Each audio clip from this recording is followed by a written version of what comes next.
हम सभी जानते हैं कि हमारी पृथ्वी लगभग 71% वाटर तथा 29% ग्राउंड से मिलकर बनी हुई है।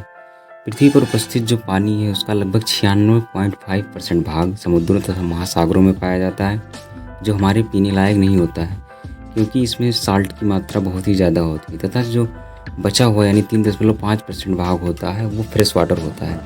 इस बचे हुए फ्रेश वाटर का भी लगभग जो 70% भाग है वो ग्लेशियर तथा बर्फ़ के रूप में पाया जाता है, जिसको हम डायरेक्टली पीने के लिए यूज में नहीं कर सकते।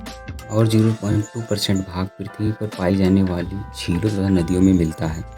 बाकी फ्रेश वाटर का बचा हुआ 30% भाग ग्राउंड वाटर के रूप में पाया जाता है, जो हमारे सर्वाइवल के लिए बहुत ही इम्पोर्टेंट होता है। क्योंकि ग्राउंड वाटर का फ्रेश वाटर होता है, इसलिए इसका यूज पीने के लिए किया जाता है। ग्राउंड वाटर का मैक्सिमम भाग फसलों की सिंचाई करने तथा बड़ी बड़ी कंपनियों में इसका यूज कूलिंग तथा अन्य कामों में किया जाता है। अब आपके मन में ये क्वेश्चन आ रहा होगा कि ये ग्राउंड वाटर क्या होता है और ये आता कहाँ से? ग्राउंड वाटर बेसिकली वो पानी होता है जो ज़मीन के नीचे पाया जाता है।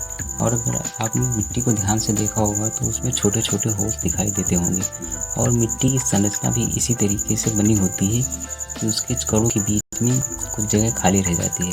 कुछ मिट्टी में जगह ज़्यादा होती है तो कुछ मिट्टी में जगह बहुत कम होती है।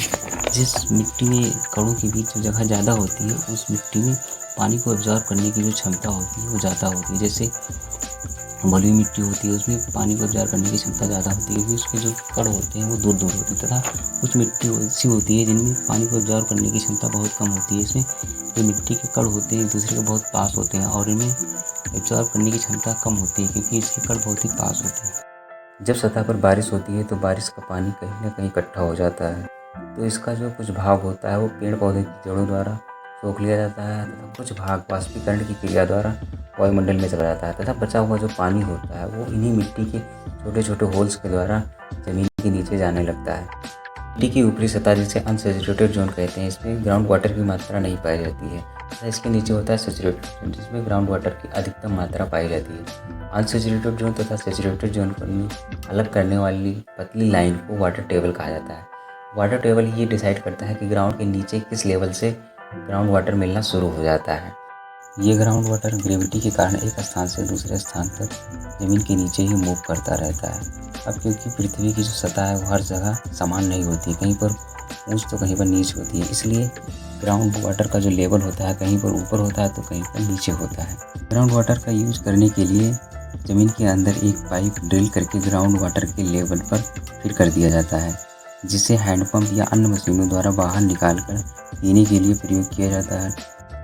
इसी का कुछ भाग बड़ी बड़ी कंपनियां भी अपने कामों के लिए यूज करती हैं। ग्राउंड वाटर का सबसे ज़्यादा उपयोग फसलों की सिंचाई करने में किया जाता है, क्योंकि जिन क्षेत्रों में कम बारिश होती है या वहाँ पर सिंचाई के अन्य साधन उपलब्ध नहीं होते हैं तो वहाँ सिंचाई का मेन सोर्स ग्राउंड वाटर ही होता है।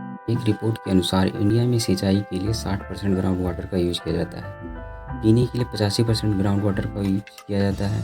पूरे एक साल में हमारे देश में लगभग 230 क्यूबिक किलोमीटर ग्राउंड वाटर का यूज किया जाता है, जो पूरे विश्व का लगभग जो पूरे विश्व में यूज होता है उसका लगभग 1/4 ग्राउंड वाटर है।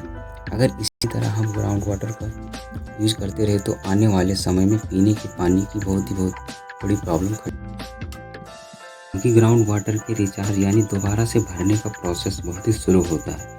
यूएस की जियोलॉजिकल सर्वे की रिपोर्ट के अनुसार जो भी ग्राउंड वाटर आज हम यूज कर रहे हैं वो लगभग 1000 साल से 30,000 साल पुराना होता है, जो उस समय के बारिश तथा ग्लेशियर के हिलने से ग्राउंड में स्टोर हो गई थी। अब क्योंकि हम सभी को पता है कि हमारे सुबह उठने के बाद से लेकर और रात में सोने तक डेली लाइफ में पानी का कितना इम्पोर्टेंस है, इसलिए ये हम लोगों का भी नैतिक कर्तव्य है कि हम ज़रूरत से ज़्यादा अनावश्यक पानी वेस्ट न करें, जिससे प्रकृति तथा हमारे बीच एक संतुलन बना।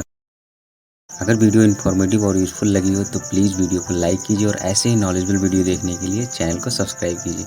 Thank you so much for coming here. जय हिंद।